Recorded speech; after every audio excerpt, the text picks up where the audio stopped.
G'day viewers, welcome to Martially Effective Blows Part 3.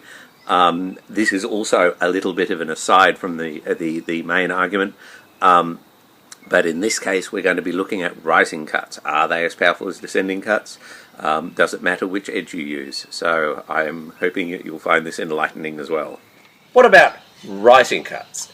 Let's throw a couple of those and see how they go in comparison to the descending cuts.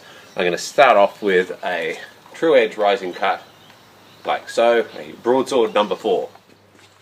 So as you can see, my number 4 went about halfway through the target. So certainly a martially effective cut. However, not nearly as powerful as the descending cut. I'm now going to throw a broadsword number 3, throwing all the page-like equilibrio into the cut I can to really maximise the force that I can deliver on these rising cuts.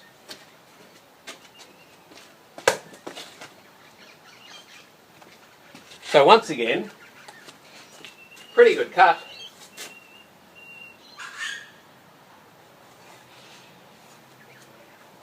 Little less than halfway through the target. Now, that would certainly be disabling, particularly if I hit something like an arm, which is of course a good target for a rising cut. But it's not going to be an instant kill, and it's not going to be disabling against a major part of the body. It's not nearly as powerful as the descending cuts. So there are two reasons why rising cuts are never going to be as powerful as descending cuts. One minor, if you like, and one major. The minor reason is to do with structure. Okay, if I'm pressing down on a target, I can maintain pressure on it pretty well all the way through to the end of the cut. So I can continue to impart energy into it all the way through. With a rising cut, regardless of what one I do, once my arm gets to the level of my shoulder, that is basically the limit of my structure. As soon as I lift the arm above my shoulder, I break my structure at that point, and I can't impart energy into it basically beyond this point.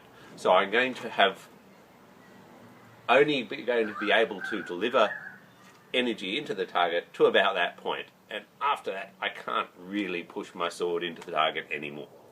So that has an effect. The vastly more important effect, however, is gravity. Okay? And this is, I guess, one of the major points I'm trying to make with all this. And that is that if I'm holding my sword properly, I'm not just swinging the sword at my opponent, I'm swinging my entire body weight at my opponent. This forms one solid structure all the way through. So as I deliver a descending cut, my entire body weight drops into the target at that point. And as long as I've maintained that structure, all that momentum and all that energy is imparted into the target. Okay? And there's no way I can match that with a rising cut. The other important point about that, of course, is it means that moving as you cut is really, really important. Okay?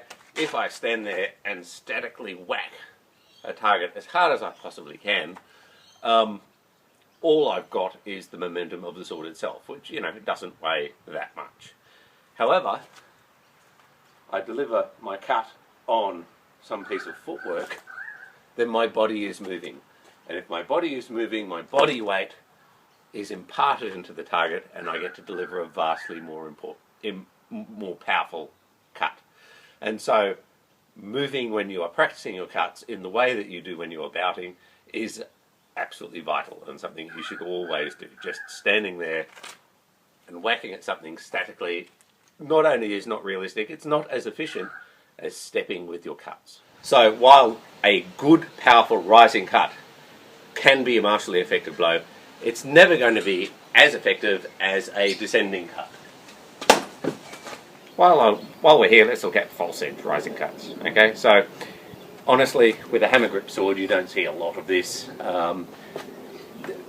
After a cut, I'm much more inclined to swing it around for a second cut rather than arrest that and try and pull it up.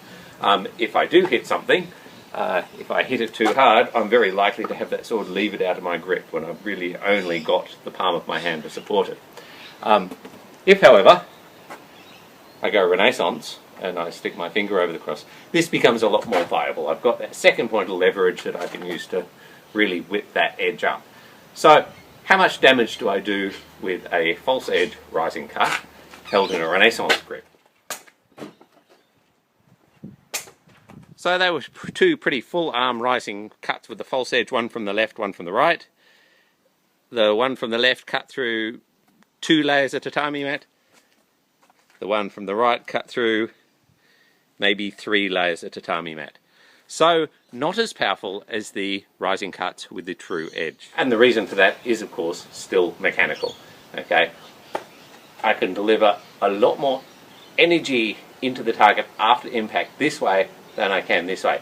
Even though the tip of the sword is moving faster, I have more impetus with the false edge, and so if I'm just doing a scrapey cut with the tip, that is probably going to be quite nasty.